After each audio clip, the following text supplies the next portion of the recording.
Boa noite para você de casa. Agora, o NTV News. Chuva provoca alagamentos em vários pontos em Patos de Minas. Polícia divulga levantamento que aponta redução na criminalidade em Patos de Minas. Jovem é presa por esfaquear mulher após discussão pela internet. Terceiro Lira realizado em Patos de Minas indica baixo risco de infestação para a dengue. Com o novo aumento na gasolina, motoristas reclamam de carestia e buscam alternativas para economizar. Acusado de cometer homicídio a facadas é levado a júri em Patos de Minas. Sindicato dos Servidores Públicos de Patos de Minas elege nova diretoria. Já está em funcionamento o projeto que monitora todas as estradas rurais em Carmo do Paranaíba. 14 novos casos da Covid-19 são registrados em Patos de Minas. Mas a ocupação em UTI segue abaixo de 10%. Morador diz que teve água cortada pela Copasa mesmo após pagar as contas. Tem ainda a análise da notícia e muito mais informações a partir de agora no NTV News.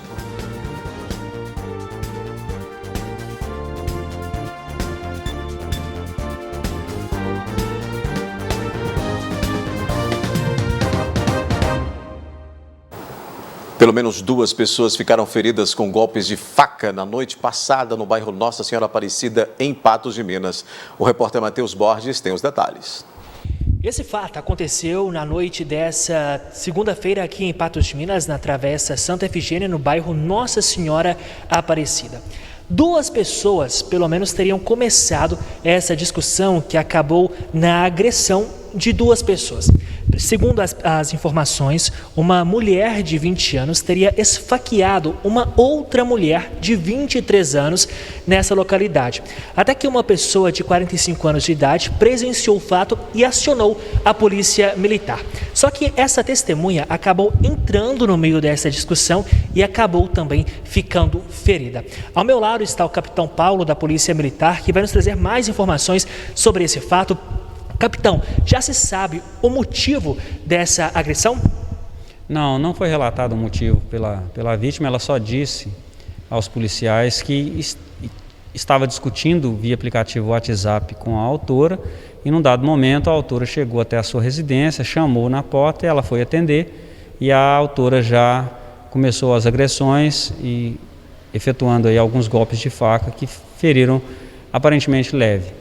Capitão, após essa ocorrência, a Polícia Militar esteve no local. Nesse primeiro momento, foi possível já encontrar a suspeita desse fato ou foi possível, ou melhor dizendo, ou foi preciso o monitoramento, rastreamento para encontrar essa mulher?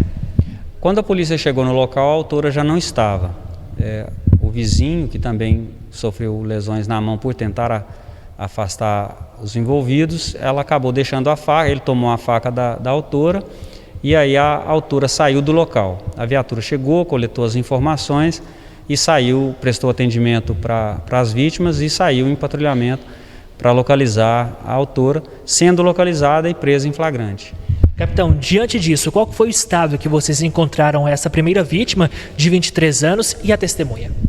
Ela estava bastante abalada pelo relato dos militares, dos policiais militares que atenderam a ocorrência. Porém, os cortes foram aparentemente leves, por sorte, não pegou em nenhum local vital e o senhor, também vizinho da autora e da vítima, também sofreu uma lesão na mão porque ele foi justamente no momento em que ele tentou separar as duas. Diante disso, as vítimas socorridas e essa pessoa, essa mulher de 20 anos de idade, foi presa, encaminhada na delegacia e a faca apreendida. Sim, a polícia também foi atendida pela mãe, da autora, que alegou que ela também tem alguns problemas psicológicos e aí foi dado o atendimento adequado. A Polícia Militar divulgou nesta terça-feira dados que apontam para a redução nos índices criminais em Patos de Minas, principalmente os relacionados aos homicídios, assim como na 10ª região. A 10ª região da Polícia Militar registrou 31% de redução da criminalidade, principalmente dos crimes de homicídio. E diante dos dados relevantes, Minas Gerais foi considerada um dos estados mais seguros para se viver. Minas Gerais, nessa toada de redução criminal, traz também Patos de Minas aqui à frente hoje na redução do número de homicídios. Isso Nós estamos hoje com 31% de redução criminal, com projeção para que ao final do ano fiquemos aí nessa margem também de redução. A redução já vem sendo registrada também nos últimos anos. Um dos aspectos que influenciou nesses resultados foi o fato de estarmos em uma região em que o agronegócio e o empreendedorismo são fortes. E, nesse sentido, a Polícia Militar tem trabalhado ao longo dos últimos anos para promover maior segurança para aqueles que querem empreender. E a Polícia Militar é voltada para a segurança de todos os cidadãos, mas principalmente também enganjada nas políticas estaduais para proteção, principalmente de quem quer empreender em Minas Gerais. Nós tivemos a felicidade de estar à frente aqui na 10ª região, nessa identidade organizacional, trabalhando no coração agromineiro, né? Trazendo policiamento e segurança no coração agromineiro. Os dados são referentes ao comparativo do período de janeiro a outubro deste ano com o mesmo período de 2020. A atuação também foi reforçada em crimes que resultam em homicídios. Dentre as principais ações, foram realizadas operações voltadas para crimes violentos, como o roubo e ainda da prevenção aos homicídios. Bem, as ações, elas partem principalmente da criação, desde o ano de 2019, do Núcleo de Prevenção de Homicídios. É óbvio que foram enganjadas várias ações em cima desse Núcleo de Prevenção de Homicídios criado. Isso trata diretamente os crimes que podem acontecer e levar ao homicídio, tanto em violência doméstica como qualquer outro tipo de desavença que possa acontecer na rua. Então, os crimes de ameaça, os crimes de homicídio tentado, os crimes de lesão corporal, eles são tratados de forma especial, de modo a prevenir e identificar possíveis revides, né, desses crimes que ocorrem. Depois do intervalo aqui no News, terceiro Lira realizado em Patos de Minas indica baixo risco de infestação da dengue. Com o novo aumento na gasolina, motoristas reclamam de carestia e buscam alternativas para economizar. Realizado na semana passada pelo Programa Municipal de Combate à Dengue, o terceiro Lira de 2021 constatou baixo índice de infestação em Patos de Minas. O último levantamento rápido de índice de infestação por Aedes aegypti visitou 4.097 imóveis em Patos de Minas e teve como resultado 0,8, o que representa baixo risco. É considerado baixo risco, mas ele serve para quê? Esse índice serve para nos orientar com relação aos bairros onde nós encontramos maior número de focos com presença de larvas e pupas positivas para Aedes aegypti. Apesar do baixo risco, foram encontradas larvas em quase todos os bairros, porém em quantidade maior nos bairros Cidade Nova, Cônego Getúlio, Cristo Redentor, Jardim Paulistano, Santa Luzia, Vila Rosa, Ipanema e Distrito Industrial. É importante lembrar toda a população patense que nós encontramos larvas em quase todos os bairros, ou seja, o alerta é para toda a nossa cidade. Mas em alguns bairros nós encontramos uma quantidade maior de larvas positivas para Aedes aegypti. Então, com relação a esses bairros, nós encontramos uma quantidade um pouco maior de recipientes com larvas positivas para Aedes aegypti. Com os dados, os trabalhos serão intensificados para combater o mosquito da dengue. A partir de agora, nós vamos direcionar nosso trabalho priorizando esses bairros com relação aos mutirões de recolhimento de materiais inservíveis, porque nós devemos lembrar a população que encontramos larvas em lixo descartado de forma inadequada. Então, nós temos sim que realizar os mutirões e nós pedimos também à população que abra as portas das suas residências, pois nós vamos continuar com as visitas domiciliares, que são muito importantes. Todos os agentes trabalham uniformizados, devidamente identificados com crachá e usando máscara, tentando manter um distanciamento, sim, do morador, mas o trabalho dele ali nas residências é fundamental, porque além de levar informações, o agente carrega consigo aquele larvicida para tratar onde se faz necessário. As visitas são imprescindíveis nesse combate ao mosquito Aedes aegypti.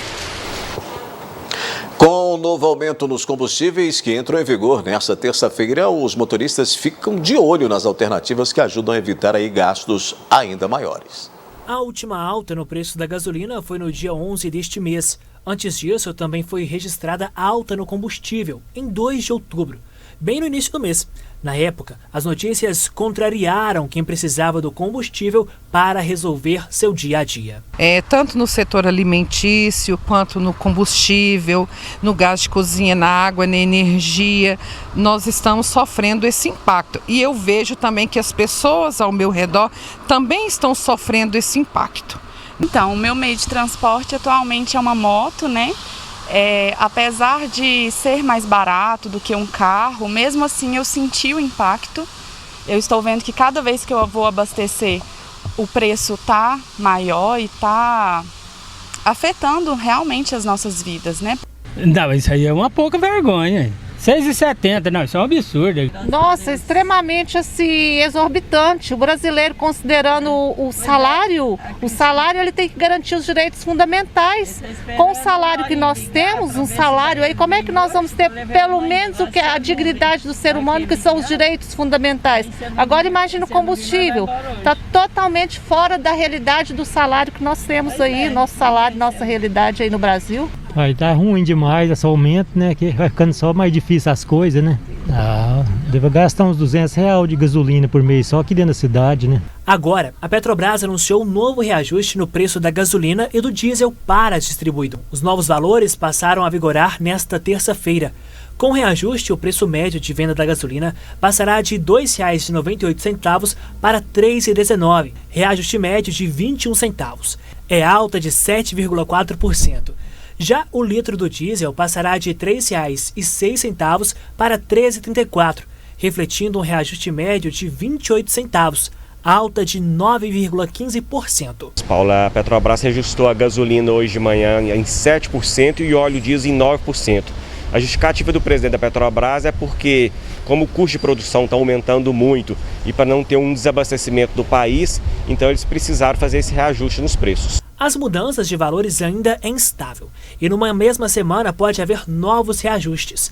Em uma tentativa de controlar a alta, o governo de Minas Gerais publicou nesta semana um decreto que vai proporcionar a redução em mais de 6,5% do imposto sobre circulação de mercadorias e serviço do óleo diesel. A partir do dia 1º de novembro, a alíquota do imposto passa de 15% para 14%. Dessa forma, a base de cálculo do imposto sobre esse combustível, preço médio ponderado final, será impactada. Considerando a pesquisa mais recente realizada pela Secretaria de Estado da Fazenda, que avalia as notas fiscais emitidas por 4.272 postos, revendedores distribuídos em mais de 800 municípios mineiros, haverá redução prática de 6,5% do valor do tributo. É porque a partir do dia 1º de novembro nós teríamos o reajuste do ICMS aqui do governo de Minas. E como hoje já teve o reajuste do óleo diesel, então teria um impacto maior ainda. Então o governador Zema, prevendo isso até para conter a inflação, eu vi ele falando isso, ele congelou o aumento que teria a partir do dia 1º no ICMS do óleo diesel. Mas nós vamos ter o ajuste no ICMS da gasolina. A partir do dia 1º não vai ser muita coisa não, mas nós vamos ter um reajustezinho assim no preço da gasolina referente ao aumento do ICMS. Com a redução para o óleo diesel, que valerá para a próxima semana, mas com o impacto da gasolina para os motoristas, ainda está cada vez mais difícil deixar ou ter o tanque cheio. Buscando a realidade do Brasil, está totalmente que as pessoas precisam trabalhar com combustível desse preço, como é que faz? Tá difícil, né? Tem que andar menos, né? Ficar mais quieto, né? Andar a pé, né? É parar de andar de carro, né? Não é verdade? Tem que parar de andar de a pé, ou bicicleta, esse trem. Uma alternativa é que não precise usar combustível, né? Se fosse possível fazer isso. Realmente está caro demais a conta, passou realmente aí do limite que o proprietário de carro tem para poder, de veículos, né? Tem para poder manter o seu veículo aí diariamente rodando. Está bem complicado. Vamos fazer uma parada daqui a pouco aqui no News. Acusado de cometer homicídio a facadas é levado a júri em Patos de Minas. Sindicato dos Servidores Públicos de Patos de Minas elege nova diretoria. O Sindicato dos Servidores Públicos Municipais de Patos de Minas elegeu nesta segunda-feira o seu novo presidente.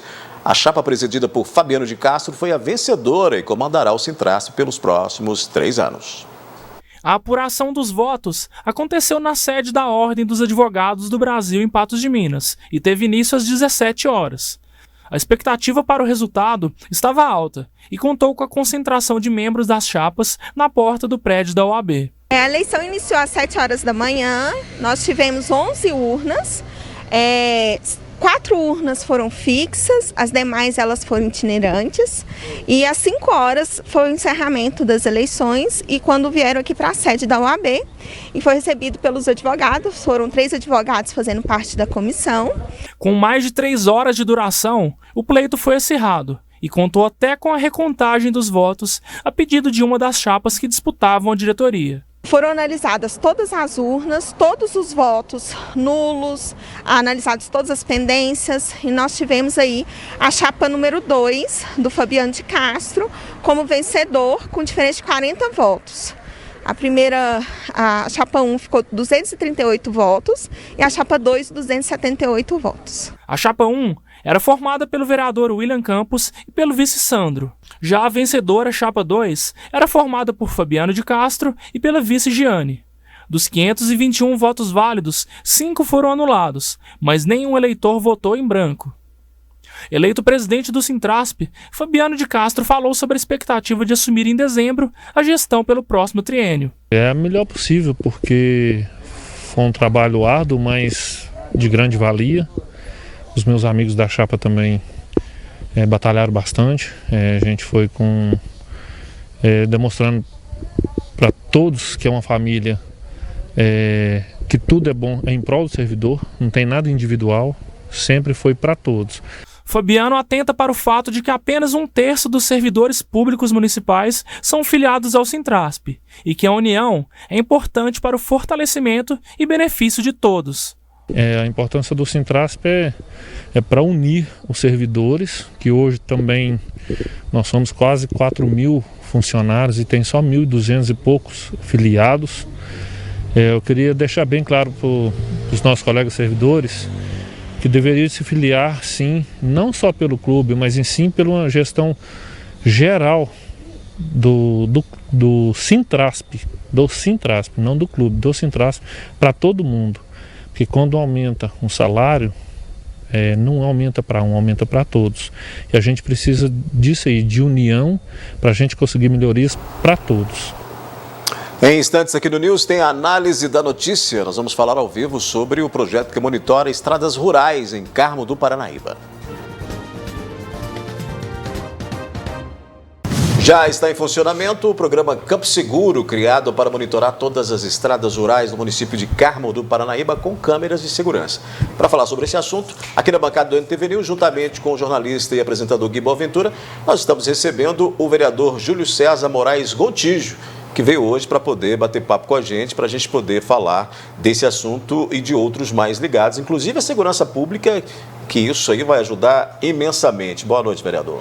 Boa noite, Guim, boa noite, Udaí, obrigado pela oportunidade de estar aqui falando para todos, uma audiência tão grande, né, que tem o seu programa, é uma satisfação muito grande. Boa noite, Gui. Boa noite, Udaí, boa noite, Júlio, boa noite ao nosso telespectador. E olha, vamos falar de um assunto aqui extremamente importante e a gente busca tantos exemplos, né, para melhorar. E esse exemplo que o Júlio vai trazer aqui é um exemplo que precisa ser observado pela autoridade, sabe? É um assunto que a gente tem que tratar com muita seriedade, viu, daí?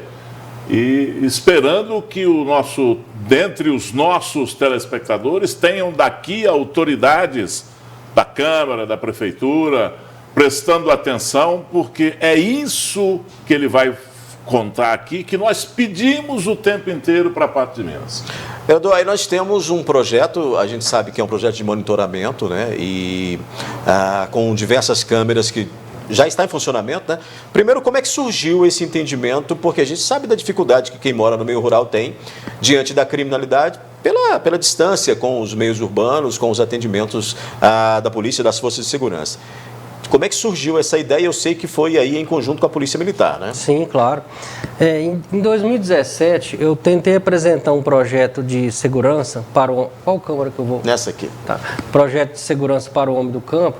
Inclusive, eu apresentei ele para o capitão Diomas, na época estava em Carmo Paranaíba, o tenente Jean. que era um pouco diferente, que era colocar carros fazendo ronda no meio rural. Certo. Porque o agricultor, pela distância que ele tem do município, ele se torna mais vulnerável, né? A posição geográfica do meio rural é mais favorável à criminalidade pela distância, pela falta de comunicação e outras situações. Mas esse projeto não deu certo por alguns fatores e a gente não conseguiu implantar ele. E agora, neste ano, o Tenente Jean me apresentou uma ideia de colocar monitoramento inteligente na zona rural. E eu perguntei-lhe o que deveria fazer para isso acontecer. Ele falou, eu preciso de lei e de recurso financeiro, eu preciso de um projeto de lei, de uma lei, né, para implementar isso. Então, eu elaborei esse projeto em parceria com o presidente da Câmara, Luiz Ricardo, foi o coautor do projeto, e fizemos toda a logística política, né, da parte financeira, da parte de implementação, junto com o aval do executivo, né, o prefeito municipal concordou e nos ajudou no projeto. E dali em diante a gente começou a buscar algumas parcerias, algumas entidades, igual teve a Carpec, que eu vou destacar, que doou todos os postes, né, para o projeto. E o tenente foi muito enérgico, muito eficiente e lutou muito na compra dos equipamentos, porque ele fez uma compra assim, cotou de todas as formas possíveis para baixar o custo mesmo, sendo que nós manifestamos a ele por diversas vezes, por falta de dinheiro não vai ficar sem implantar o programa, né, o programa Campo Seguro.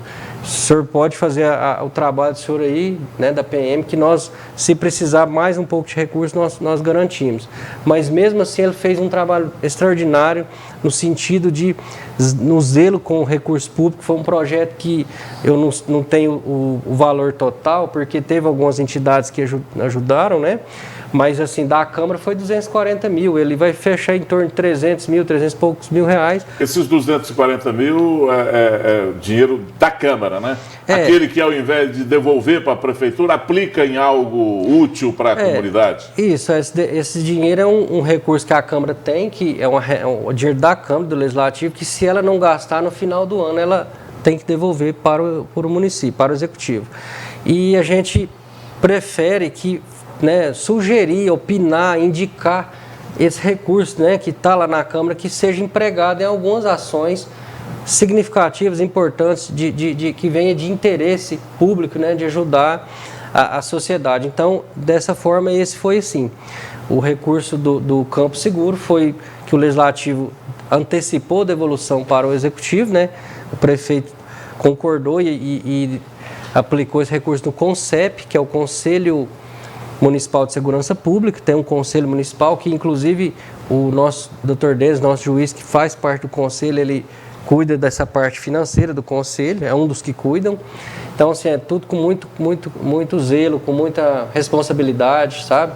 Então, assim, foi um programa muito bom, porque ele teve dois aspectos. Ô, Júlio, esse programa, ele contempla só os distritos ou contempla as estradas vicinais, por exemplo, o acesso à zona rural? Sim, ele contempla as comunidades em si, os pequenos vilarejos, vamos dizer assim, os distritozinhos, né?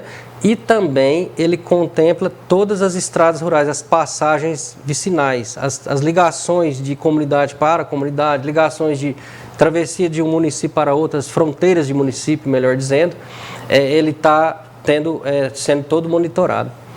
Ô, Júlio, aí nós temos uma iniciativa inédita, né? Eu, pelo menos, não tenho conhecimento de outros municípios que tenham feito isso. E vocês já utilizam lá o quê? Quantas câmeras? Nós estamos com 25 câmeras instaladas na primeira etapa e serão instaladas mais 15, né, totalizando 40, onde teremos uma cobertura total do município. Se você olhar no mapinha, assim, os pontos das câmeras, é uma cobertura total do município. Onde dentro do quartel da PM, né, tem da unidade policial lá, tem uma sala de monitoramento com várias telas como essas aqui, cada um ligado ao monitor, né, de câmera, e com as pessoas 24 horas olhando isso. Além disso, ele é um sistema inteligente, ele faz leitura de placa, ele armazena dados, né, interligado com programa de segurança que a polícia tem. Então, ele é um projeto, né, um programa inovador, é o primeiro a nível de América Latina, pelas informações que foram nos passadas, que usa esse sistema inteligente de segurança no campo. Inclusive com reconhecimento facial. Sim, tem reconhecimento facial. Que a gente vê nos grandes centros, né, Gui? Mas no meio rural... É o primeiro. Não, é o primeiro, não tem... Não, isso está na fala da PM, né? O primeiro da América Latina. Sim. Então, nós estamos aqui diante de um caso inédito no Brasil. Sim. Né? E além disso, o que se tem que destacar é a boa vontade de todo mundo, né? Sim. Porque de acordo com o discurso que traz aqui o Júlio, foi a iniciativa dele, iniciativa de um grupo na Câmara, apoiado pela Prefeitura, que tinha que participar disso de qualquer jeito, de uma outra entidade importante, que é a Polícia Militar, Sim. que participou da confecção disso, que participou do planejamento disso e da execução disso, e a participação também da comunidade, né, o Júlio? Claro. Porque você vai instalar isso numa propriedade particular, por exemplo, tem que ter a boa vontade do dono. Tem que ter autorização da pessoa, né, para instalar a próxima residência dele, a estrada passa na proximidade da residência do agricultor.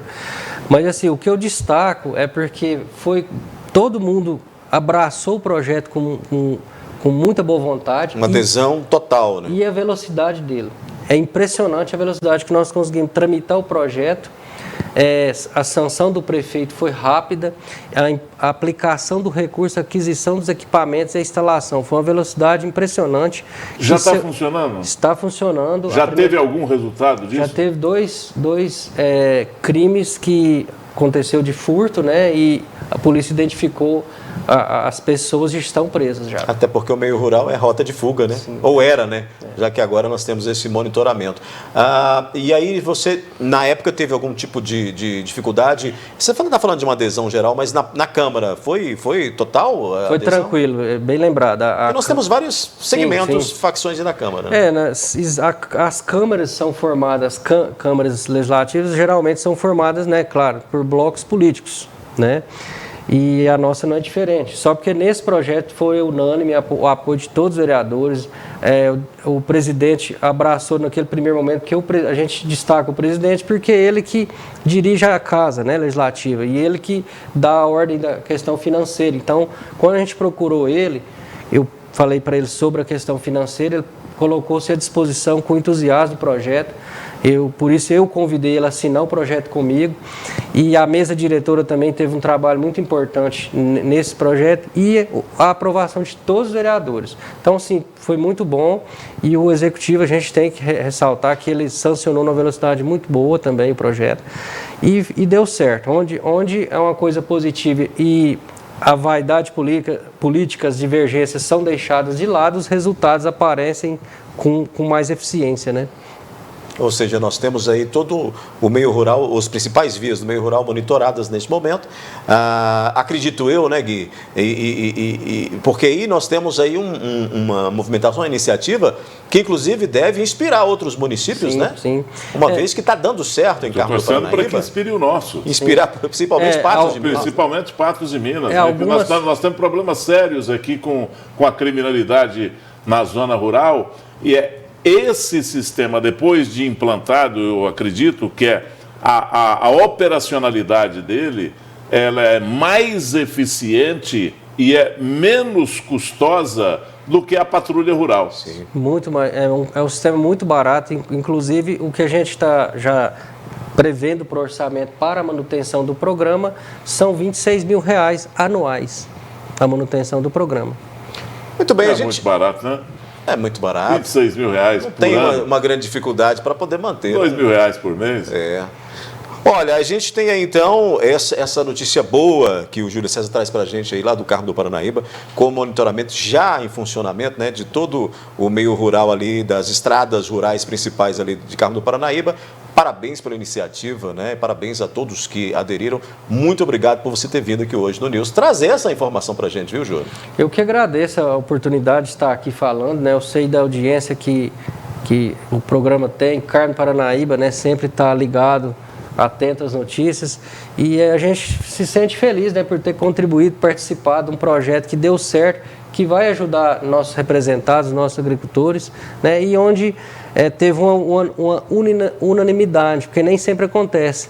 Eu tenho outros projetos que têm divergência, tem dificuldade para aprovar ele, porque alguns são contrários, né, por diversos fatores, mas esse, graças a Deus, graças ao bom entendimento, né, venceu vamos dizer, o mais correto, né, o mais prudente. Então, eu fiquei muito satisfeito por poder participar e elaborar esse projeto. Obrigado, Júlio. Prazer tê-lo aqui. Boa noite. Prazer é meu estar aqui e estou à disposição quando achar necessário. A gente está aqui falando para todos. Muito bem. A gente espera realmente, como o Gui falou, que se inspire outros municípios, inclusive Patos de Minas. A gente vai mudar de assunto aqui porque foi levado a júri nesta terça-feira o acusado de um homicídio ocorrido em abril deste ano em Patos de Minas, no bairro São Francisco, no qual a vítima foi assassinada com 15 facadas. O crime aconteceu no dia 4 de abril deste ano. De acordo com a denúncia, Rafael Henrique Nunes Pinheiro foi com a vítima, Marcelo Garcia de Souza, até uma festa em uma residência na rua Deocleciano Mundim, no bairro São Francisco, quando, em dado momento, os dois se desentenderam por uma dívida que Marcelo tinha com o avô de Rafael e, não satisfeito, Rafael sacou uma faca que escondia na cintura e golpeou Marcelo por 22 vezes. O suspeito foi identificado na época e preso.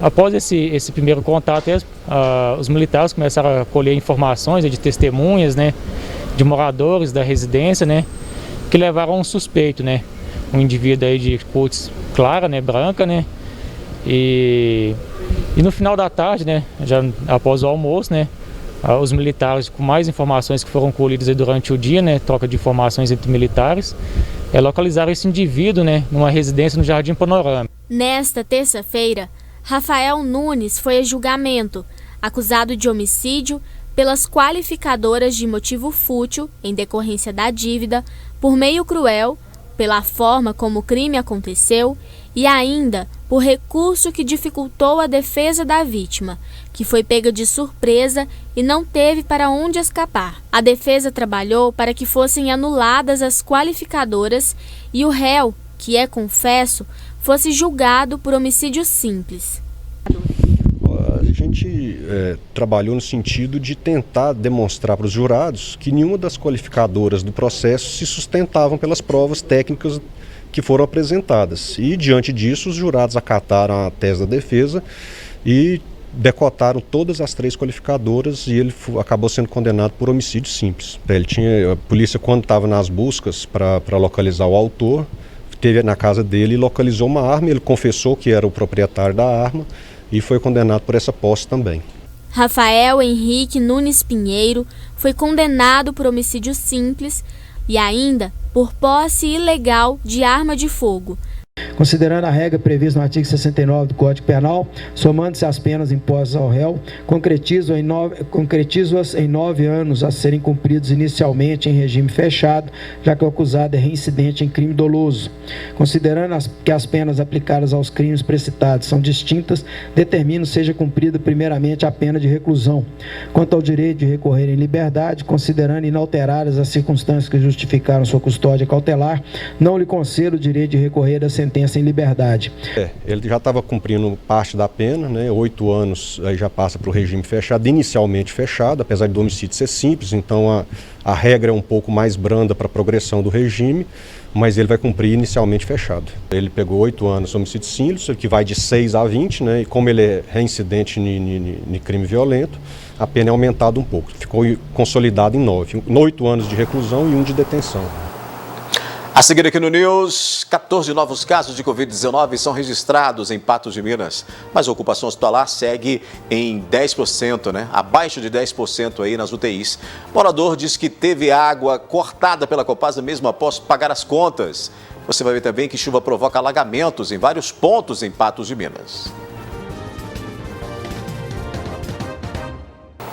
Agora vamos aos números da Covid em Patos de Minas, o boletim epidemiológico aí na tela, para a gente fazer o comparativo, né? Boletim da Secretaria Municipal de Saúde desta terça-feira, mostrando que 14 novos casos foram confirmados, mas que são aí referentes, segundo a Prefeitura, aos últimos 5 dias, não das últimas 24 horas, né? Com isso, nós chegamos a 17.658 infectados desde o início da pandemia. Os casos tratados já são, até o momento, 17.064, com um percentual de cura em 96,63%. Ao todo, 45 doentes se recuperam em casa. Ontem era 31, o que indica então um aumento aí nesse quesito. A média de casos novos verificada no período de 17 a 23 de outubro estava ontem em 2,14 e hoje subiu para 2,57. Os casos internados seguem em redução, com apenas um patense em UTI, né? Só um morador de Patos de Minas está internado, está em UTI, e nós temos 0% de ocupação dos leitos clínicos. Não foram confirmados novos óbitos e, com isso, chegamos a 31 dias sem mortes por Covid. O boletim mostra também as ocupações hospitalares aí na tela para você, apresentando dados animadores, como a gente disse aqui nas últimas edições do News, né? Considerando aí os hospitais públicos e privados, hoje nós estamos com 0% de internações em leitos clínicos e nas UTIs permanecemos com um percentual de 6,2%, que é o mesmo de ontem do boletim dessa segunda-feira, meu caro Gui Boaventura. Isso não é nem um comentário, é apenas uma observação, né? Que alívio que nos traz, você vê esses números demonstrados aí, 0%, 0 pessoas internadas em leitos clínicos. Nós temos 4 pessoas no total, entre Patos e região, nesses 33 municípios, ou pelo menos na micro-região de Patos de Minas, 4 pessoas apenas fazendo o tratamento contra a Covid. Isso é um grande alento. Isso demonstra que nós estamos no caminho certo para vencer essa pandemia. Agora, o detalhe é o seguinte, só para mais uma vez você não esquecer disso, nós não podemos perder tudo que a gente fez de vista. Continuar usando máscara, continuar usando álcool gel, não se aglomerando, tendo cuidado com você e com as pessoas que você gosta. Muita calma nessa hora, vamos continuar ganhando esse jogo aí, né? Não vamos nos descuidar, não. Ô Gui, vamos mudar de assunto. De acordo com o relatório do Tribunal de Contas do Estado de Minas Gerais, de 2009 a 2020, o Estado deixou de pagar 8,1 bilhões a municípios e outros credores para gastos em saúde. 7 bilhões referem-se às transferências que deveriam ter sido feitas para as prefeituras, fundos municipais de saúde, associações, fundações, santas casas e a paz, né? Depois da pressão exercida pela Associação Mineira de Municípios, o governador, né, Romeu Zema, assinará na próxima quinta-feira um acordo para o pagamento de pelo menos 7 bilhões. Serão 2 parcelas de 400 milhões de reais, sendo uma a ser quitada em dezembro e a outra até julho do próximo ano. Nós questionamos a Prefeitura de Patos de Minas quanto o município deverá receber, ainda não nos foi informado este montante, Gui, mas nós temos aí valores realmente muito altos de várias gestões, inclusive do governador Romeu Zema, e que precisam ser pagos. Esses municípios dependem muito desses repasses. Nós estamos falando de saúde, né?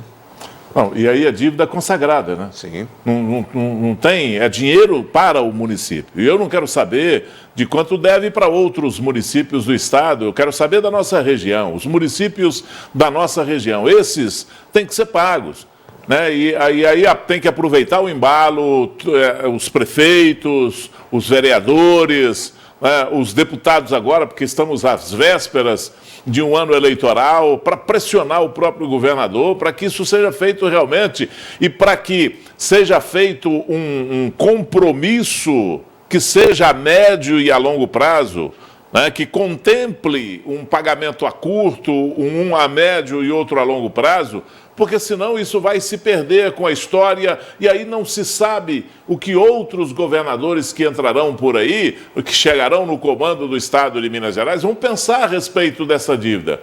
Todos os outros daqui para trás empurraram essa dívida com a barriga e, muito pelo contrário, não pagaram e fizeram com que essa dívida crescesse, viesse crescendo no dia a dia.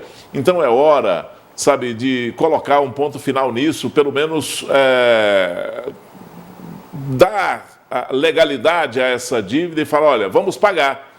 Que jeito vai pagar? negocia-se com o Estado, aproveita que o governador está abriu uma porta da boa vontade para pelo menos fazer isso aí, que não seja apenas uma atitude em ano pré-eleitoral, sabe, Odair?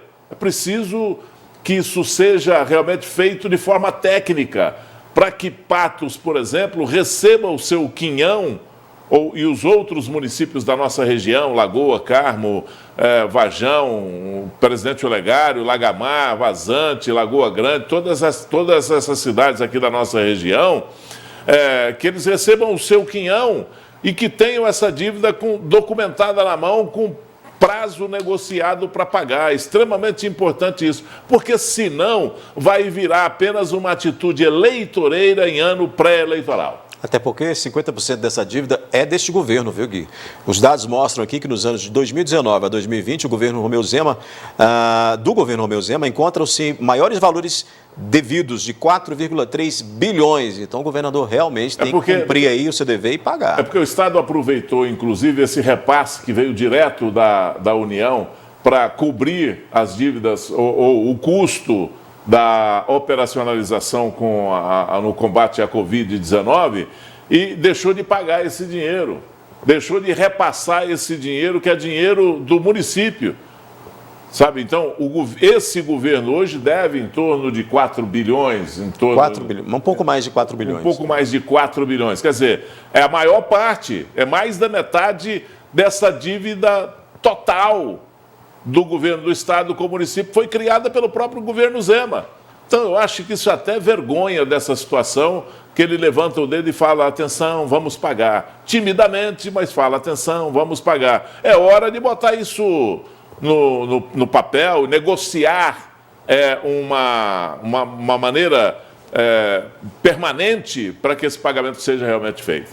Muito bem. Vamos mudar de assunto. O morador do bairro Nova Floresta, aqui em Patos de Minas, está reclamando que mesmo com as contas de água já pagas, ele teve fornecimento de água cortado pela Copasa e sem nenhum esclarecimento. Luiz Antônio se deparou com a calçada da casa que reside no bairro Nova Floresta arrebentada. O serviço foi feito por funcionários da Copasa, que destruíram o pavimento para ter acesso aos canos que levam água até o interior da residência. Eu estou com problema com a Copasa aqui, porque eu paguei as contas aqui, tinha 2 contas atrasadas, eu fui lá na Copasa e pedi para eles tirar as contas para mim, eu paguei a conta, aí depois no mês seguinte eles mandam um aviso de corte para mim que tinha uma conta atrasada, aí inteirou a segunda. Aí eu fui, paguei as contas, tudo direitinho, aí eles veio aqui na minha casa e cortou a água, desligou a água, arrebentou o passeio aqui e cortou a água. Simplesmente cortou, não perguntou quem estava em casa, se eu não fico em casa, eu trabalho o dia todo.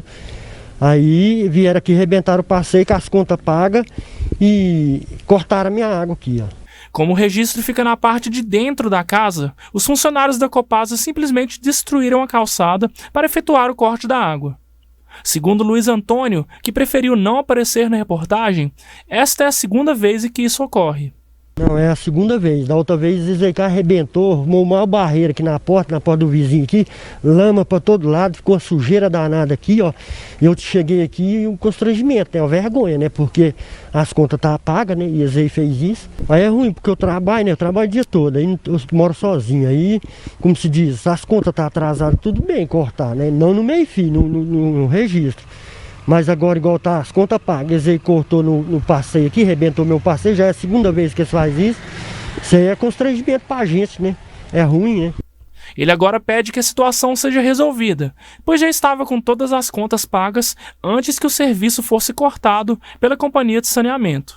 Procurar a justiça para mim ver como é que pode ser feito e aí vamos ver. Vou entrar na justiça contra eles para eles resolver aqui. Em nota, a Copasa informou que a fatura do imóvel referente ao mês de julho de 2021 ainda está em aberto. Técnicos da companhia estiveram no local, segundo o texto, na data de 8 de setembro, e que um lacre com aviso de corte teria sido deixado na residência. Ainda, segundo o texto, a conta não foi paga e, por isso, nos dias 18 e 20 deste mês, as equipes voltaram ao endereço para fazer o tamponamento do registro, mas que em ambas as ocasiões o imóvel estava fechado, ou seja, fica do lado de dentro, né? Na última segunda-feira, o corte de água foi realizado pela parte exterior, por isso aquele buraco ali na calçada do cidadão, né? Para a religação, os clientes, de acordo com a Copasa, devem quitar as contas de água em aberto ou renegociar os débitos. Vamos mudar de assunto. A chuva que caiu em Patos de Minas na manhã dessa terça-feira foi suficiente para que problemas antigos pudessem reaparecer e causar transtornos para a população em vários pontos da cidade. A chuva deu seus primeiros sinais no início da manhã, mas foi por volta das 9h30 da manhã que ela chegou, causando alguns pontos de alagamentos em Patos de Minas, como na rua José dos Reis com a Major Gotti. Este ponto, por sinal, já são esperados problemas sempre que chove. Por este ângulo, é possível perceber a água tomando parte do passeio e até mesmo chegou a cobrir parte das motocicletas que ficam estacionadas por ali. Vias como a Major Gotti, próximo ao bairro Caiçaras, ficaram totalmente tomadas por água. A via ficou quase intransitável. Na rua Ana de Oliveira, além da via, carros também foram tomados pela água. Já em outros locais, como na Avenida Padre Almir, bueiros eram tomados por lixos, desde sacolas até mesmo galhos de árvores em outros locais. Para a intensidade da chuva nesta sexta-feira, há explicação. A gente fala que é uma chuva esperada porque havia sobre a nossa região uma grande massa de ar úmida e quente. Essa grande massa de ar úmida e quente teve contato com a massa de ar mais fria, que vem mais sobre a superfície do solo. Como ela é mais fria, ela é mais densa. Ela sendo mais densa, ela entra por baixo da outra massa de ar. Nós falamos que é uma chuva frontal, porque quando essa massa de ar entra por baixo da outra, ela ergue aquela grande massa de ar que nós chamamos de quente e úmida e provoca essa chuva. Chuva que tem 3 características básicas. A primeira, ela é de uma amplitude muito grande. Chove em toda a região, não só em Patos. Não é aquela chuva que chove lá no centro, aqui não chove. É uma chuva que pega toda a região. Segunda característica é de intensidade moderada. A gente está vendo que ela é uma chuva que está chovendo aí em torno de uns 8 a 10 milímetros por hora. É uma chuva de intensidade moderada. Em terceira característica dela é que ela tem longa duração. Nós podemos ter durante o dia todo aí precipitações acontecendo devido a essa característica.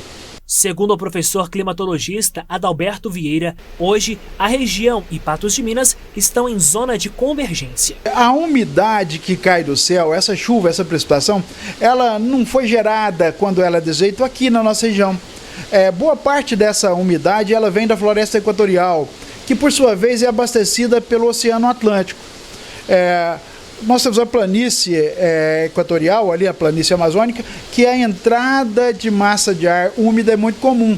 Ela entra naquela região, quando ela se interpõe com os Andes, ela é refletida para a nossa região.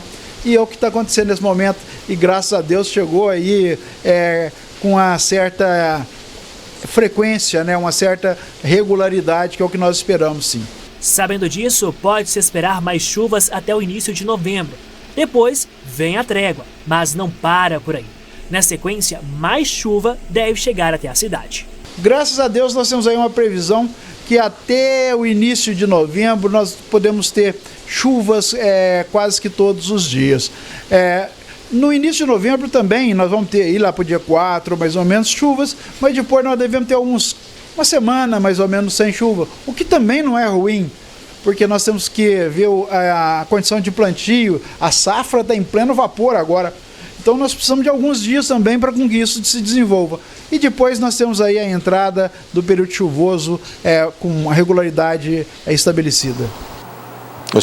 A gente sabe que a chuva vem, a gente sabe que o período chuvoso vai acontecer, mas os problemas se repetem, né? Agora, por meio de nota, a Prefeitura afirmou que já está promovendo a limpeza de bocas de lobo e bueiros, né, intensificando, inclusive, a fiscalização nas vias públicas quanto a materiais de construção e massa na rua, orientando para a população atentar-se quanto ao horário de colocar o lixo para recolhimento. E também o texto diz que orienta quanto aos locais mais vulneráveis há alagamentos, meu caro Gui Boaventura. Historicamente, o que a gente precisa de entender é que todo esse serviço tem que ser feito antes de começar as chuvas, né?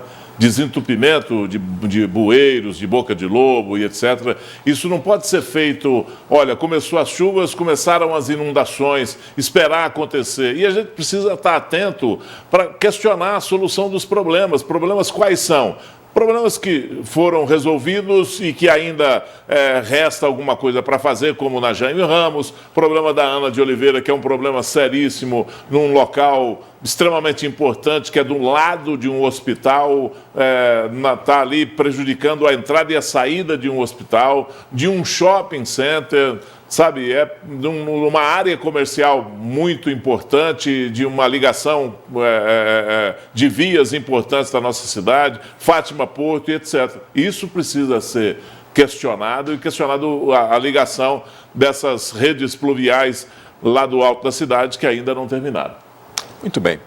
Porque com essa a gente encerra a nossa análise de hoje. Amanhã a gente volta com mais NTV News e você amanhã, meio-dia, agarrado também aí, com muita informação. Aí, guardando todo mundo meio-dia aí no nosso programa. Obrigado pela companhia, tenham todos uma excelente noite e até amanhã. Boa noite.